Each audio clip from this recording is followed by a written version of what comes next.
Voici la correction du problème 1 de la fiche 3. Lisons d'abord l'énoncé. Julia part en vacances à son chalet qui se trouve à 220 km. Elle fait une pause pour manger au bout de 140 km. Combien de kilomètres lui restera-t-il à faire après sa pause ?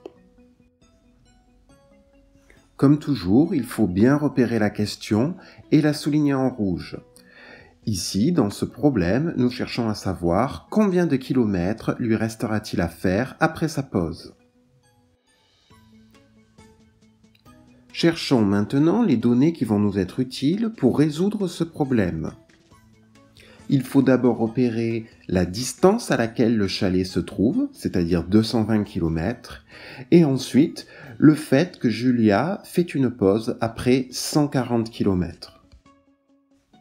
Pour nous aider à résoudre ce problème, nous allons faire un schéma et utiliser un axe des nombres. Sur ce schéma, je représente la distance totale que Julia doit parcourir pour aller à son chalet, c'est-à-dire 220 km.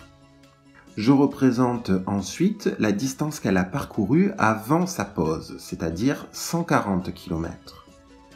La différence entre ces deux distances, en orange sur ce schéma, représente ce que l'on doit trouver, c'est-à-dire la distance que devra faire Julia après sa pause.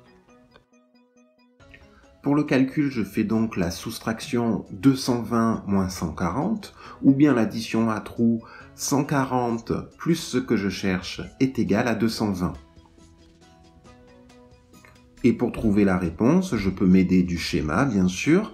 De 140 à 200, cela fait 60. De 200 à 220, cela fait 20. 60 plus 20 égale 80. Il nous reste à faire la phrase de réponse. Par exemple, après sa pause, il lui restera 80 km à faire.